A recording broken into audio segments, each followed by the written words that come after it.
जय बाबा स्वामी। हिमालय का समर्पण योग भाग पहला, पेज नंबर 218। सुबह नाव बड़े जोर जोर से हिल रही थी और उससे मेरी नींद खुली। नदी की धारा का प्रवाह नीचे की ओर था।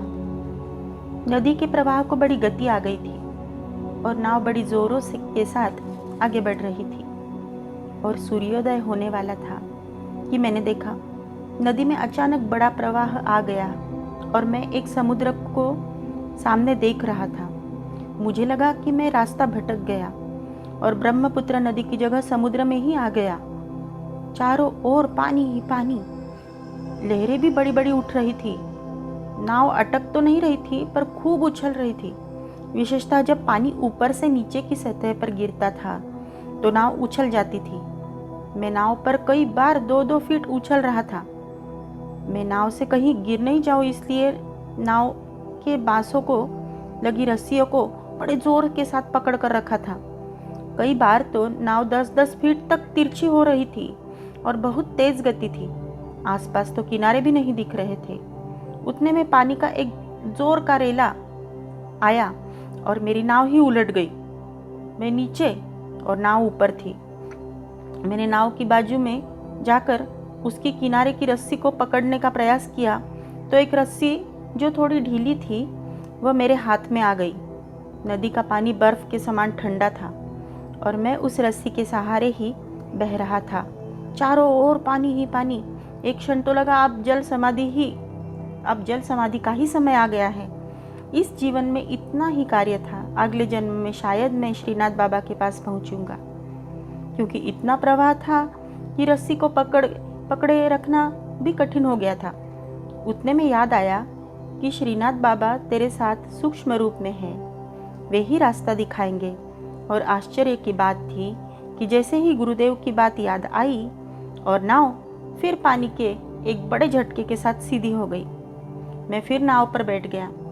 अभी पानी का बहाव बड़ा तेज था। मेरे सारे फल बह गए थे। केवल मेरा झोला बांसों में फंसा होने के कारण रह गया था। थोड़ा जब ठीक बैठ गया तो देखा वह समुद्र नहीं था, नदी ही थी, लेकिन इतनी विशाल थी कि समुद्र लग रही थी। लेकिन फिर भी मुझे मेरी दाहिनी ओर का किनारा तो दिख रहा था, बाईं ओर का तो किनारा भी नहीं दिख रहा था। इतना बड़ा नदी का पात्र था। फिर मुझे गुरुदेव के शब्द याद आए, ब्रह्मपुत्र नदी पुरुषलिंगी है, बाकी सब नदियाँ स्त्रीलिंगी है, गंगा, नर्मदा, गोदावरी, यमुना, लेकिन ब्रह्मपुत्र एकमात्र नदी है जो पुल्लिंगी है, पुरुषलिंगी है। इसीलिए वह काफ़ी बड़ी और विशाल है। और उन्होंने ही कहा था कि इसके पानी में इतना तेज बहाव रहता है कि अगर हाथी भी गिर जाए तो वह भी बह जाएगा। सचमुच बड़ा तेज बहाव था। वह तो गुरुदेव की ही कृपा थी कि मैं बहा नहीं। पता नहीं कैसे नाव स्वयं ही नदी की मुख्य धारा से अलग धीरे धीरे दाहिनी ओर खिसक रही थी और किनारा पास दिख रहा था और मैं स्वयं कुछ भी नहीं कर रहा था, लेकिन यह हो रहा था मानो कोई नाव धीरे धीरे दाहिनी ओर लेकर जा रहा था। वह कौन सी शक्ति थी जो दिख नहीं रही थी। अब मैं नदी के उस प्रमुख प्रवाह से काफ़ी दाहिनी ओर आ गया था। यह एक छोटा सा टापू था। यहाँ पर घना जंगल था, लेकिन यह टापू ब्रह्मपुत्र नदी के बीच ही था, क्योंकि उस टापू के पीछे से भी पानी बह रहा था। नाव स्वयं ही धीरे धीरे टापू की ओर जाने लगी और मैंने बांस निकालकर उस नाव को टिका दिया ताकि नाव किनारे तक पहुंच सके। मैंने ज़मीन पर उतरकर नाव को एक वृक्ष के साथ बांध दिया और तब तक शाम होने वाली थी। रात इस वृक्ष के नीचे गुजारूं क्या करूं, कुछ समझ में नहीं आ रहा था। कुछ नहीं, मैंने गीले वस्त्रों को निचोड़ा और थोड़ी देर शांत बैठकर श्रीनाथ बाबा से ही प्रार्थना की। आपकी इच्छा से, आपकी करुणा से मैं यहाँ तक पहुँचा हूँ। अब आगे का रास्ता भी आपकी ही करुणा में हो, यही प्रार्थना है। प्रार्थना कर शांत बैठ गया तो ऐसा आभास हुआ कि सामने से कोई आ रहा है। मेरे सामने वाले जंगल से इस प्रकार का आभास हो रहा था। यह मेरा आभास था या सच था मालूम नहीं। मैंने वहीं रुकने का निश्चय किया। क्योंकि इतने घने जंगल में कुछ भी खोजना खतरे से खाली नहीं था। उस स्थान की मुझे कोई जानकारी नहीं थी और मैं शांत चित्त से उसी झाड़ के नीचे बैठ गया। उस सामने वाले जंगल से कोई आता हुआ दिख नहीं रहा था, लेकिन कोई आ रहा है ऐसा लग रहा था। सारा वातावरण बड़ा प्रसन्न लगने लग गया। सारे वातावरण में भीनी भीनी खुशबू आने लग गई। सामने से किसी के आने का आभास हो रहा था, पर कोई दिख नहीं रहा था। उस आहट का भय बिल्कुल नहीं लग रहा था, लेकिन जिज्ञासा थी कि सचमुच कोई आ रहा है या केवल आभास हो रहा है। वह मेरा केवल आभास नहीं था, सचमुच ही कोई आ रहा था। कदमों के पदचाप पास और पास सुनाई देने लगे और धीरे धीरे मेरा ध्यान ही उन पदचापों पर ही केंद्रित हो गया, मानो कि पदचाप परिचित व्यक्ति के ही है। और धीरे धीरे चित्त अनायास ही भीतर जाने लग गया और मेरा शरीर ठंडा पड़ गया, मानो बर्फ हो गया हो, और आंखों की पलकें भारी होने लग गई। मैं आंखें खुली रखना चाह रहा था, पर खुली नहीं रख पा रहा था, और सामने ऐसी स्थिति थी कि कोई बादल ही सामने आ गया हो। सारी यानी चारों ओर प्रकाश ही प्रकाश था। एक बार लगा शायद चंद्रमा का प्रकाश हो, लेकिन नहीं, वह कुछ और ही था। ऐसा अनुभव मैंने मेरे जीवन में कभी नहीं किया था। मेरे शरीर पर रोम रोम खड़े हो गए, मानो वे भी सजग व जागरूक हो गए हो, और मेरी आंखें बंद कब हो गई मुझे पता ही नहीं चला। मेरा ध्यान लग गया और जब होश आया तो शब्द कान पर आए, उठो बच्चे, आंखें खोलो, मैं आ गया हूँ। और देखा कि मेरे तालू भाग पर किसी ने हाथ से हल्का स्पर्श किया, लेकिन सारे शरीर में सिरहन दौड़ गई और तालू पर तो मानो बर्फ का टुकड़ा ही रख दिया हो, इतना ठंडा उनका हाथ था। मैंने धीरे धीरे आंखें खोली तो गुरुदेव ने कहा, मैं ही श्रीनाथ बाबा हूँ, जागो। मैंने देखा सामने एक अति वृद्ध तपस्वी खड़े थे। लंबा लेकिन दुबला सा शरीर था। काफ़ी तपस्या उन्होंने की थी, जिसका प्रभाव उनके शरीर पर साफ नजर आ रहा था। सारे शरीर पर झुर्रियाँ ही झुर्रियाँ थी। उनके हाथ भी काँप रहे थे, लेकिन चेहरे पर एक दिव्य आभा थी। वे काफ़ी बड़ी उम्र के लग रहे थे। मैंने साष्टांग दंडवत प्रणाम किया। गुरुदेव ने मुझे उठाया और हंसते हुए कहा, ब्रह्मपुत्र में खूब डुबकियाँ लगानी पड़ी ना मेरे तक पहुँचने में, चलो मेरी कुटिया में चलो। मैं जान गया, ये चित्त शक्ति से जान गए थे मैंने कैसे यात्रा की थी। मैं उनके साथ हो लिया। बड़ी वीरान जगह थी। उनके साथ कितना चला कुछ मालूम नहीं, लेकिन अंधेरा होने से पहले हम उनकी कुटिया में पहुंच चुके थे। उन्होंने कुछ फल खाने को दिए और कुटीर के बाहर की तरफ एक और छोटी कुटीर थी, जिसमें कुछ फल फूल रखे हुए थे। वहाँ पर मुझे आराम करने के लिए कहा। उन्होंने कहा, तुम काफ़ी थक गए होंगे, सो जाओ, विश्राम करो, कल सुबह बात करेंगे। मैं इतना थक गया था कि मुझे नींद कब लग गई पता ही नहीं चला। सुबह जब नींद खुली तो मैं उठकर बैठ गया। थोड़ी देर तक तो यह समझ में नहीं आ रहा था मैं कहाँ हूँ और किसके साथ हूँ, किस आश्रम में हूँ। फिर धीरे धीरे याद आया, गुरुदेव ने मुझे नाव में बिठाया था।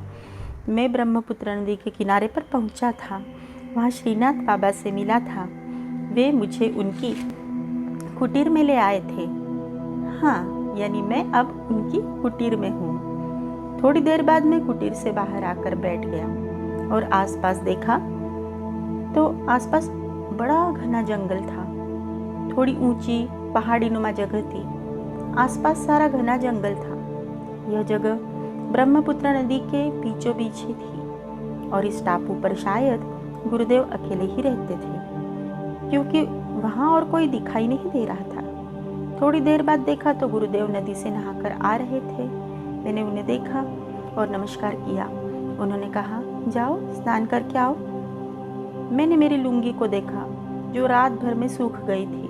मेरा झोला भी सूख गया था और अन्य कपड़े भी रात भर में सूख गए थे। वह लुंगी ही मेरा टॉवेल यानी तौलिया था।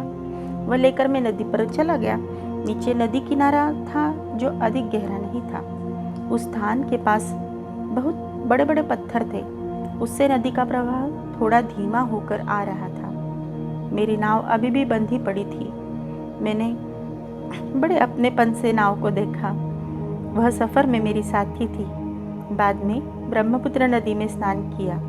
इस ब्रह्मपुत्र नदी को क्यों पुल्लिंगी नदी कहते हैं, उसका एहसास हो रहा था।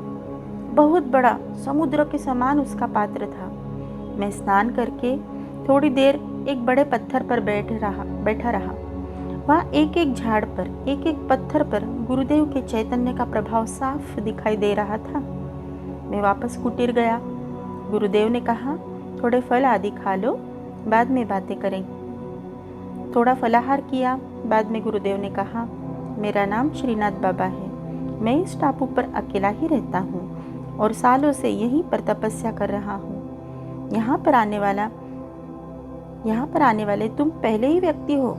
यहाँ पर आज तक कोई नहीं आ पाया है, क्योंकि मैं नहीं चाहता कि यहाँ कोई आए। इसलिए यह सारा टापू ही किसी को दिखता ही नहीं है। इसलिए इस टापू पर किसी के आने का सवाल ही नहीं आता है। तुम्हें भी मैं स्वयं ही लेकर आया हूँ। मैंने ही तुम्हारी नाव को सही दिशा देकर यहाँ तक पहुँचाया है। तुम्हें यहाँ लाने का एक उद्देश्य है। मैंने बड़ी विनम्रता से गुरुदेव को कहा, मैं अपने आप को आपके चरणों में समर्पित कर रहा हूँ। इस शरीर का जो भी उपयोग आपके उद्देश्य में हो सकता है कीजिए। आपके किसी भी कार्य में सहयोग करने का अवसर मिल रहा है, यह मेरा सौभाग्य ही है। उन्होंने आगे गंभीरता से कहा, प्रकृति का अपना एक चक्र है और इसी प्रकृति के चक्र के तहत हमारा जन्म होता है और इसी चक्र के तहत शरीर को मृत्यु प्राप्त होती है। प्रकृति के इस चक्र का सम्मान प्रत्येक आत्मा ने करना ही चाहिए और इसी चक्र का सम्मान मैं भी करना चाहता हूँ। मैं देह त्याग करना चाहता हूँ और मेरे देह त्याग करने के बाद इस देह का अंतिम संस्कार तुम्हारे हाथ से ही हो। यही मेरी अंतिम इच्छा है। मैं चाहता हूँ मेरे समाधिस्थ होने के बाद मेरा दाह संस्कार तुम्हारे हाथों से हो, ताकि मुझे मोक्ष प्राप्त हो सके। दाह संस्कार करने का कर्तव्य पुत्र का ही होता है। मेरा कोई पुत्र नहीं है। मैं तुम्हें ही मानस पुत्र के समान स्वीकार करता हूँ। और जिस प्रकार एक पुत्र को पिता की सारी संपत्ति मिल जाती है, मैं भी मेरे प्राप्त ज्ञान की ऐसी धरोहर को तुम्हें सौंपना चाहता हूँ। इन अप्रत्याशित बातों से मैं अचंभित हो गया। मैंने अपना भय व्यक्त करते हुए कहा, गुरुदेव, मैंने अकेले कभी किसी का दाह संस्कार नहीं किया है। मुझे उसकी विधि भी नहीं आती। उन्होंने कहा, उसकी चिंता मत करो, वह सब मैं करा लूँगा। तुम्हें नाव चलाना कहाँ आता था? फिर भी यहाँ तक पहुँच ही गए ना। बस ऐसे ही दाह संस्कार भी मैं करा लूँगा। मेरे गुरुदेव ने भी मुझे यहाँ इस प्रकार से बुलाया था और ठीक ऐसे ही उन्होंने मुझे ज्ञान दिया था और मुझे पुत्र बनाकर मुझे मृत्यु के बाद दाह संस्कार करने के लिए कहा था और बाद में वह ज्ञान तुम्हारे तक पहुँचाना ही उनका उद्देश्य था। मैं तो मेरे गुरु का एक माध्यम मात्र हूँ। यह आत्मज्ञान का बड़ा क्षेत्र बड़ा विशाल है। इसके लिए एक जन्म कम पड़ता है। एक जन्म में इसे प्राप्त नहीं किया जा सकता है और अगर एक जन्म में मिला तो गुरु की कृपा में ही होगा। लेकिन केवल गुरु कृपा में पाना एक अलग बात है और उसे पाने के लिए सुपात्र होना एक अलग स्थिति है। मनुष्य कर्म के बंधन में बंधा रहता है। यह कर्म भाव शरीर से जुड़ा होता है। सदैव देना गुरु का स्वभाव है। इस पवित्र ब्रह्मपुत्र जैसा स्वभाव गुरु का होता है। वे जो आएगा उसे देंगे। जिस प्रकार इस ब्रह्मपुत्र नदी के किनारे पर जो भी मनुष्य आएगा, यह नदी उसकी प्यास बुझाएगी। फिर नदी पर आने वाला कोई मुनि हो, तपस्वी हो या कोई चोर हो, यह नदी दोनों की प्यास बुझाएगी, क्योंकि जो किनारे पर आया उसकी प्यास बुझाना इसका स्वभाव बन गया है। यह कार्य निःशुल्क करती है और एक समान रूप से करती रहती है। परमात्मा की ये दो विशेषताएं हैं। वह सबको समान प्रेम करता है, सब पर समान करुणा करता है, कोई भेदभाव नहीं करता है। परमात्मा सबके लिए उपलब्ध होता है जो उसे मिलने के लिए तैयार है। हाँ, कोई नास्तिक परमात्मा को नहीं मानता तो भी परमात्मा उससे भी उतना ही प्रेम करता है। परमात्मा की करुणा में थोड़ी सी भी कमी नहीं आती है। इसलिए परमात्मा के जगत में आस्तिक भी आराम से रहते हैं, नास्तिक भी आराम से रहते हैं। परमात्मा दोनों के लिए समान है। इस प्रकार परमात्मा की दो विशेषताएं हैं, एक तो निःशुल्क है और दूसरा समान है। इसी प्रकार गुरु अपने अस्तित्व को ही ध्यान में समाप्त कर देते हैं और स्वयं प्रकृति में हो जाते हैं, तो जो प्रकृति की विशेषताएं हैं वे उनमें आ जाती है। वे भी अपना ज्ञान निःशुल्क प्रदान करते हैं और सबको समान प्रदान करते हैं, ठीक इस नदी के समान होते हैं। आप समझो, अपने पूर्व जन्म के अच्छे कर्मों के कारण किसी मनुष्य को किसी गुरु का सानिध्य प्राप्त हो जाए तो गुरु अपने स्वभाव के अनुसार उसे ज्ञान प्रदान कर ही देंगे। वे यह नहीं देखेंगे कि यह मनुष्य योग्य है या नहीं है, और अब इस मनुष्य के ऊपर है कि यह इस ज्ञान का लाभ कब लेगा। इस मनुष्य के भीतर आत्मज्ञान भरा हुआ है, उस आत्मज्ञान के अनुसार ही आचरण करना, उस प्राप्त ज्ञान को मानना, फिर यह उस मनुष्य का निजी मामला है। आप यह आचरण का कार्य इसी जन्म में करो, यह भी आवश्यक नहीं है। हो सकता है इस आत्मज्ञान के अनुसार आचरण मनुष्य अपने अगले जन्म में करे या और अगले जन्म में करे, क्योंकि मैं का अस्तित्व प्रत्येक मनुष्य का निजी मामला है। वह जब तक इस मैं के अस्तित्व को छोड़ेगा नहीं, तब तक आत्मज्ञान का अंकुर फूटेगा ही नहीं, और अंकुर ही फूटेगा नहीं तो आत्मज्ञान का वृक्ष बनने का प्रश्न ही नहीं आता है। मैं के अस्तित्व का भाव प्रत्येक शरीर का निजी बंधन है। मैं का भाव भी मिथ्या ही है, पर यह शरीर छोड़ने के बाद ही आत्मा को पता चलता है, और तब तक करने के लिए कुछ नहीं रह जाता है, क्योंकि शरीर छूट चुका होता है, और शरीर के माध्यम के बिना आध्यात्मिक प्रगति संभव ही नहीं है। यानी अगर कोई मनुष्य शरीर छोड़ने के पूर्व शरीर के भाव को छोड़ दे तभी बात बन सकती है, और यह संभव नहीं हो पाता है। और इसलिए गुरु सानिध्य मिलने के बावजूद भी, गुरु कृपा में आत्मज्ञान मिलने के बावजूद भी मनुष्य कई जन्मों में भटकता रहता है। शरीर छोड़ने के पूर्व शरीर का भाव छोड़ने का अभ्यास करना होता है, तभी शरीर का भाव छोड़ा जा सकता है। यह ठीक वैसा ही है जैसे कि किसी अच्छे किस्म के झाड़ का अच्छा बीज तो जमीन को झाड़ की कृपा में प्राप्त हो गया, लेकिन उस बीज को कब अंकुरित करना जमीन का कार्य है। बीज स्वयं में एक वृक्ष की संभावना अपने भीतर रखता है, लेकिन जब तक वह अपने छिलके को नहीं छोड़ता तब तक अंकुरित नहीं हो सकता है। बीज अपने स्वयं का छिलका कब छोड़े वह तो उस जमीन के वातावरण पर ही निर्भर होता है। वृक्ष अपने देने के स्वभाव के कारण बीज दे सकता है, लेकिन बीज से वृक्ष नहीं बना सकता है। बीज से वृक्ष स्वयं बीज को ही बनना पड़ता है। यह कब बनना है वह स्वयं बीज का निर्माण होगा, इसमें वृक्ष कोई ज़बरदस्ती नहीं कर सकता है। बस आत्मज्ञान का भी ठीक ऐसा ही होता है। आत्मज्ञान पाना व उसके अनुसार आचरण करना दोनों अलग अलग बातें होती है। एक बार आत्मज्ञान प्राप्त करके आत्मा फिर किसी जन्म में उपयुक्त वातावरण मिलने पर विकसित होती है। मनुष्य के आसपास का वातावरण व सानिध्य इसके सुचालक व कुचालक होते हैं। अपने आसपास का वातावरण कब अनुकूल होगा यह सब सानिध्य पर निर्भर होता है, और जीवन में यह सानिध्य किस जन्म में मिलेगा और उस सानिध्य को सकारात्मकता के साथ लेना कब होगा क्या मालूम, यह कोई निश्चित नहीं होता है। अपने शरीर में 7 शक्ति स्थान होते हैं। इन स्थानों को साधक ने क्रियान्वित करना पड़ता है, उसके बाद ही समग्र ऊर्जा शक्ति का संचार संपूर्ण शरीर में हो सकता है। इन सब को समझने के पूर्व मानव जन्म के रहस्य को जानना अत्यंत आवश्यक है।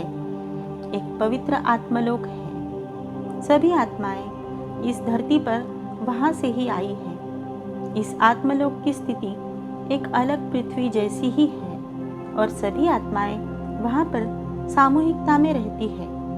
इसकी अपनी एक सीमा है। कभी कभी सामूहिकता में अपनी पकड़ कमजोर हो जाने पर वह आत्मा उस लोक से बाहर आ जाती है और बाहर आने पर फिर उसे अनुभव होता है कि बाहर कुछ भी नहीं है, मैं यहाँ बेकार ही कुतूहलवश आ गई। लेकिन बाहर आने पर उसकी सामूहिक शक्ति समाप्त हो जाती है और फिर वह अपनी इच्छा अनुसार शरीर का चुनाव करती है। प्रत्येक शरीर की बनावट, चक्रों की स्थिति से उस शरीर की कार्यक्षमता जानी जा सकती है। वह शरीर कितना अनुकूल है यह वह जानती है और यह जानकर वह मोक्ष प्राप्ति के उद्देश्य से ही किसी शरीर को धारण करती है। यानी आत्मा स्वयं चुनाव करती है किस शरीर में जन्म लेना है। माँ और पिता जब सहवास करते हैं तब उनका जो आभा मंडल होता है वह उनकी जो वैचारिक मानसिक स्थिति रहती है उसके अनुसार निर्मित होता है। अगर वे केवल वासना की दृष्टि से पास आए हैं तो आभा मंडल शारीरिक स्तर का होगा। अगर किसी आत्मिक दृष्टि के भाव से आए हैं तो आत्मिक स्तर का होगा। और अगर किसी आध्यात्मिक पुण्य आत्मा को आमंत्रित करने की दृष्टि से आए हैं तो वह आभा मंडल बड़े उच्च स्तर का होगा। तो उनके आभा मंडल का प्रभाव उनके सहवास पर होता है और उस प्रभाव में ही गर्भधारणा होती है। और जिस स्तर की गर्भधारणा होती है उसी स्तर का बच्चे का पिंड तैयार होता है और जिस तरह का पिंड तैयार होगा उसी स्तर की आत्मा का आगमन उस शरीर में होता है। इसी कारण से एक ही माता पिता के दो बेटे अच्छे व बुरे होते हैं। दोनों में जमीन आसमान का अंतर होने का यही एकमात्र कारण होता है। फिर आत्मा उस बालक के शरीर के माध्यम से जन्म लेती है और जन्म लेने के बाद फिर कैसी संगत मिलती है उस पर भी काफ़ी निर्भर करता है। कई बार आत्मा जन्म लेने के बाद जन्म लेने का उद्देश्य ही भूल जाती है और जीवन की समाप्ति पर, शरीर छोड़ने पर उसे अपने जीवन का उद्देश्य पता चलता है। लेकिन तब तक बहुत देर हो चुकी होती है। प्रत्येक जन्म के समय आत्मा उत्क्रांति की ओर अग्रसर होती है। उत्क्रांति भौतिक, शारीरिक, मानसिक सभी स्तरों पर होती रहती है। इसी उत्क्रांति के दौर में आत्मा को किसी जन्म में आत्मज्ञान मिलता है। आत्मज्ञान मिलना और आत्मज्ञान को समझना, आत्मज्ञान को आत्मसात करना, यह जन्मों जन्मों के तहत होता है। यह एक जन्म में होने वाली घटना नहीं है। इसके लिए मनुष्य को अनेक जन्म लेने पड़ते हैं। मनुष्य के प्रत्येक जन्म में उसके साथ एक और ऊर्जा शक्ति जुड़ती है। इसका नाम है कुंडलिनी शक्ति। इसमें आत्मा के प्रत्येक जन्म का रिकॉर्ड रहता है, लेखा जोखा होता है और इसके अनुसार ही आत्मा प्रत्येक जन्म में उत्क्रांति की ओर अग्रसर होती रहती है। यह कुंडलिनी शक्ति प्रत्येक जन्म में आत्मा के साथ शरीर में आती है और मृत्यु के समय शरीर से जाती है। यही वह शक्ति है जिसके सहारे आत्मा अपनी आत्मिक प्रगति कर सकता है। शरीर आत्मा का साधन है, उसके बिना आत्मा मोक्ष प्राप्त नहीं कर सकती है। हम शरीर को हाड़ मांस का पुतला कहें या शरीर का महत्व कितना भी कम जाने, पर वास्तविकता यह है कि इस नश्वर शरीर के बिना मोक्ष प्राप्ति संभव ही नहीं है। मानव शरीर को किसी भी दृष्टि से कम आंकना हमारी भूल है। शरीर प्रत्येक आत्मा का वाहन होता है। बिना वाहन के हम ही हमारी यात्रा को युगों युगों की यात्रा बना लेंगे। कई ऐसी मृत आत्माएं हैं जो शरीर न होने के कारण सैकड़ों सालों से पिशाच योनि में भटक रही है, क्योंकि जब वे शरीर में थी तब शरीर का सही उपयोग नहीं किया और अब शरीर के बिना वे भटक रही है। अब जब तक कोई शरीरधारी महात्मा इनके लिए मोक्ष की प्रार्थना नहीं करता, ये भटकती रहेंगी। इसलिए आत्मज्ञान प्राप्ति की इच्छा से तुम मेरे पास आ सके हो तो पहला पाठ यह है कि शरीर के महत्व को समझो और शरीर के जीवन को समझो। ऐसे तो मनुष्य जीवन काफ़ी बड़ा लगता है, लेकिन मनुष्य अपने जीवन का अधिकतम समय सोने में गंवा देता है और बाकी समय व्यर्थ के कार्यों में गंवा देता है। अपने आप को छोड़कर सबको जानने की कोशिश करता है, लेकिन वह यह नहीं जानता कि इसमें जीवन उसका ही समाप्त हो रहा है। मनुष्य जीवन का एक एक पल महत्वपूर्ण है। नकारात्मकता के साथ जीना उसका स्वभाव है। उसे प्रत्येक पल को सकारात्मकता से जीना आना चाहिए। समय काफ़ी हो गया था। हमने हमारी चर्चा वहीं समाप्त की। जय बाबा स्वामी। नमो नमः शिव कृपानंद स्वामी नमो नमः बाबा स्वामी नमो नमः शिव कृपानंद स्वामी नमो नमः बाबा स्वामी नमो नमः स्वामी नमो नमः बाबा स्वामी नमो नमः स्वामी नमो नमः बाबा स्वामी नमो नमः शिव कृपानंद स्वामी नमो नमः बाबा स्वामी नमो नमः शिव कृपानंद स्वामी नमो नमः बाबा स्वामी नमो नमः स्वामी नमो नमः बाबा स्वामी नमो नमः स्वामी नमो नमः बाबा स्वामी नमो नमः शिव कृपानंद स्वामी नमो नमः बाबा स्वामी नमो नमः शिव कृपानंद स्वामी नमो नमः बाबा स्वामी नमो नमः शिव कृपानंद स्वामी नमो नमः बाबा स्वामी नमो नमः शिव कृपानंद स्वामी नमो नमः बाबा स्वामी नमो नमः स्वामी नमो नमः बाबा स्वामी नमो नमः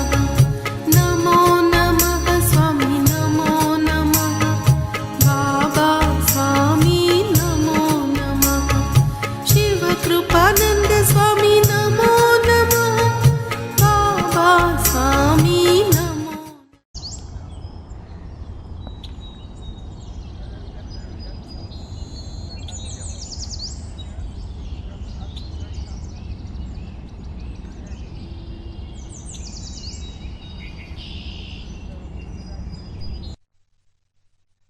गुरुर्ब्रह्मा गुरुर्विष्णु गुरुर्देवो महेश्वरा गुरुः साक्षात् परब्रह्म तस्मै श्री गुरुवे नमः।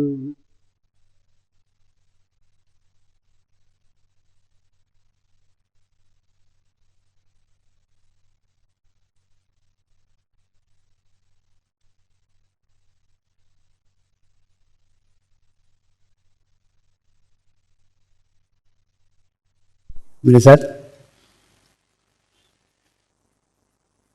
ध्यान की शुरुआत करेंगे।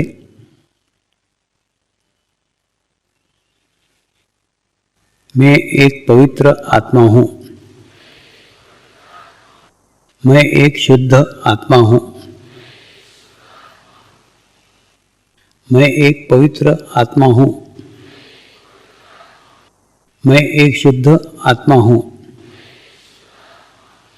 मैं एक पवित्र आत्मा हूं। मैं एक शुद्ध आत्मा हूं। गुरु मंत्र का उच्चारण करेंगे।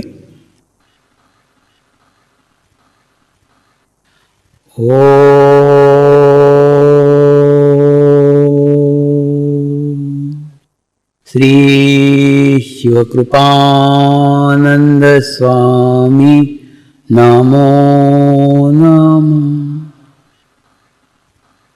ओम श्री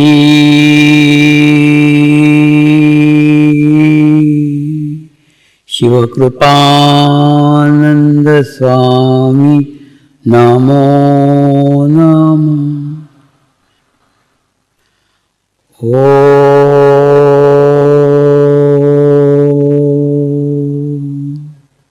श्री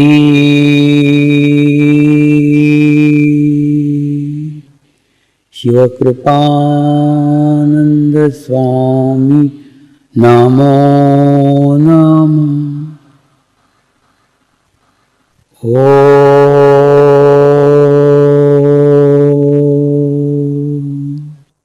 श्री शिवकृपानंद स्वामी नमो नमः।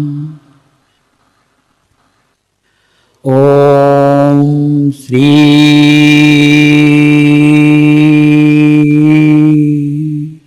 शिवकृपानंद स्वामी नमो नमः।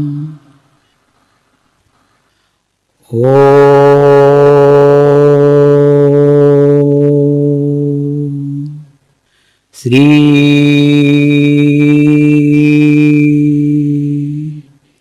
शिवकृपानंद स्वामी नमो नमः।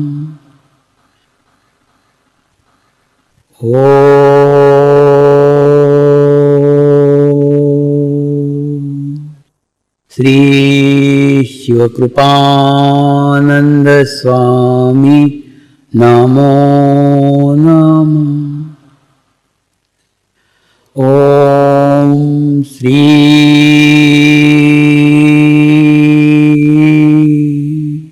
शिवकृपानंद स्वामी नमो नमः।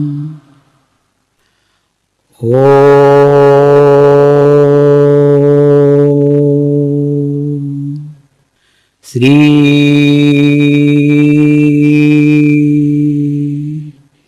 शिवकृपानंद स्वामी नमो नमः। अपने चित्त को तालुआ को रख के ध्यान करो।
प्रार्थना करेंगे, हे परमात्मा, हम सभी पवित्र आत्माएं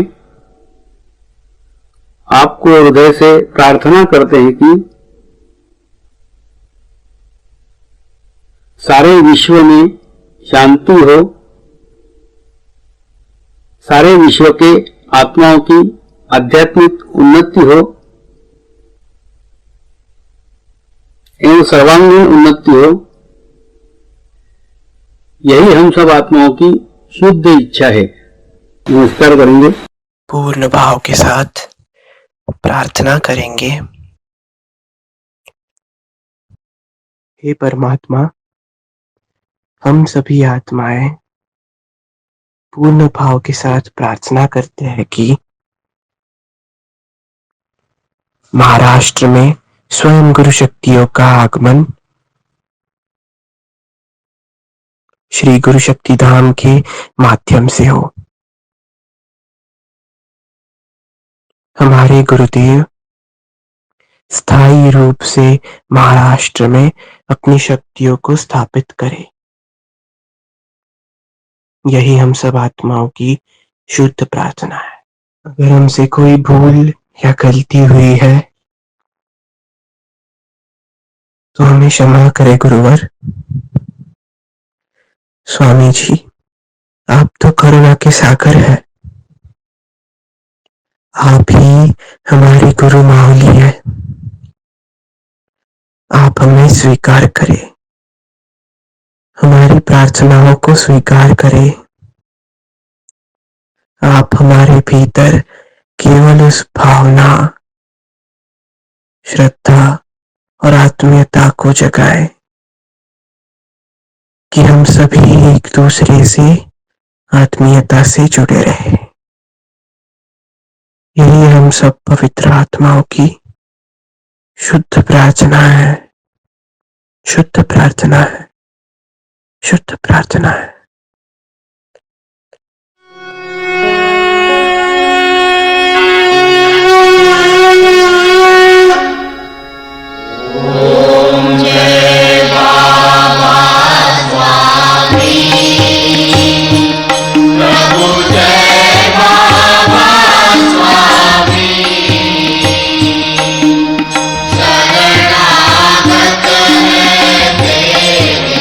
शरणागत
शांति पाठ करेंगे। ओम द्योः शांति अंतरिक्षगम शांति पृथ्वी शांति रापः शांतिरौषधयः शांति वनस्पतयः शांति विश्वे देवाः शांति ब्रह्म शांति सर्वगं शांति शांतिरेव शांति क्षमा शांतिरेधि। ओम शांति शांति शांति सर्वारिष्ट सुशांतिर्भवतु।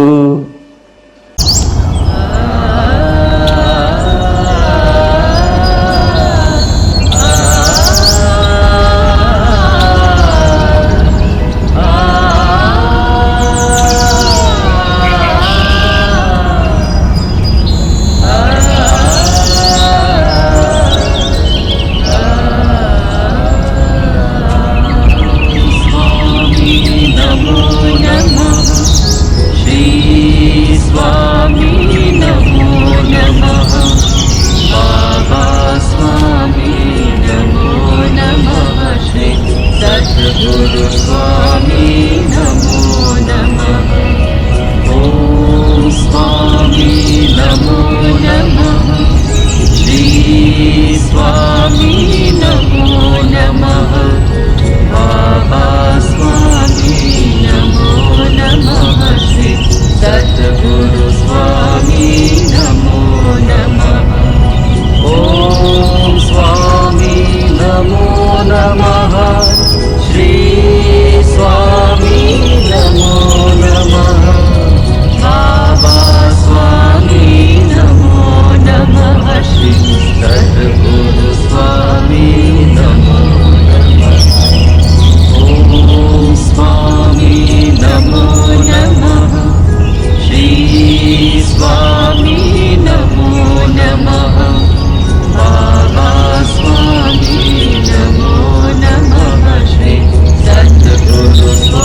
नमो नमः।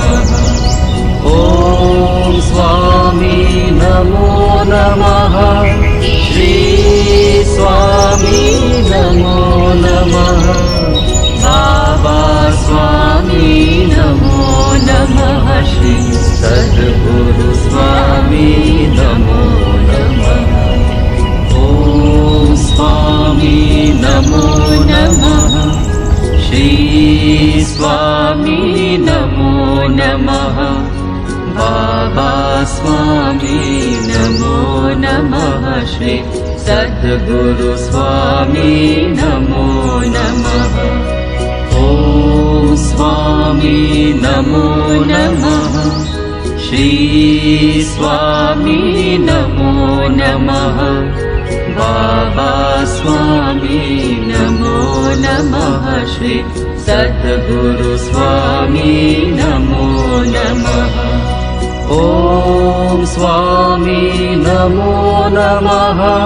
श्री स्वामी नमो नमः।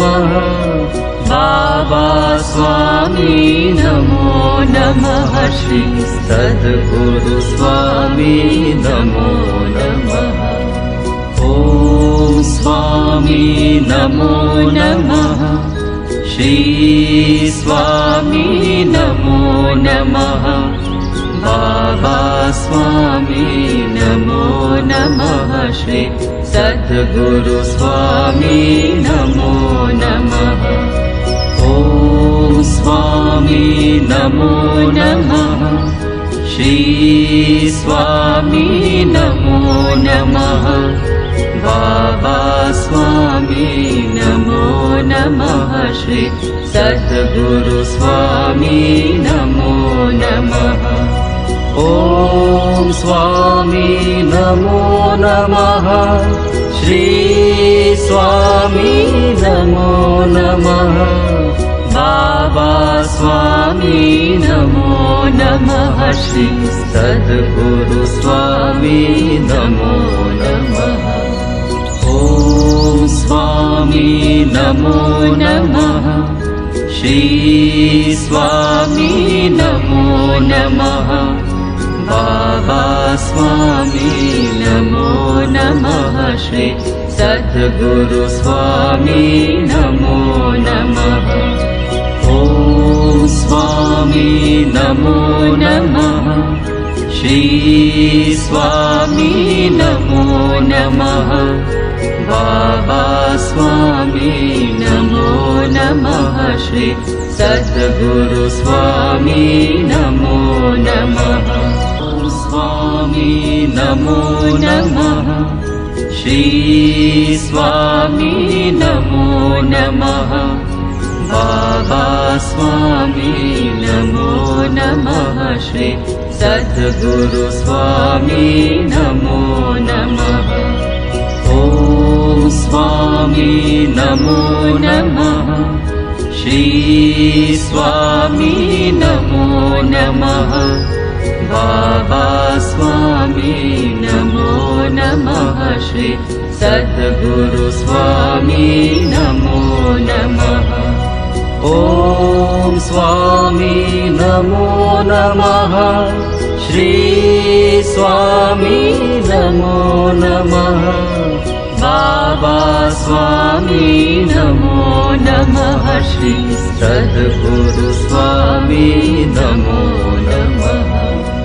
ॐ स्वामी नमो नमः श्री स्वामी नमो नमः बाबा स्वामी नमो नमः श्री सद्गुरु स्वामी नमो नमः ॐ स्वामी नमो नमः श्री स्वामी नमो नमः बाबा स्वामी नमो नमः श्री सद्गुरु स्वामी नमो नमः ॐ स्वामी नमो नमः श्री स्वामी नमो नमः बाबा स्वामी नमो नमः श्री सद्गुरु स्वामी नमो नमः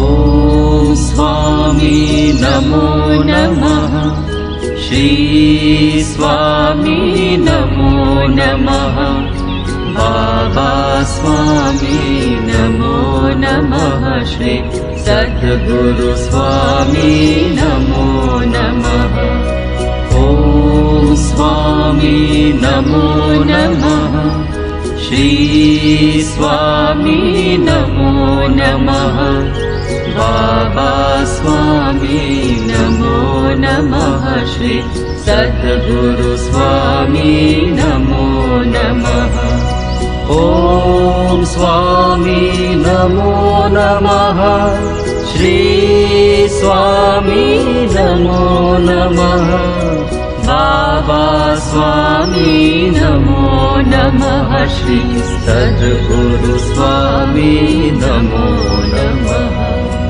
ॐ स्वामी नमो नमः श्री स्वामी नमो नमः बाबा स्वामी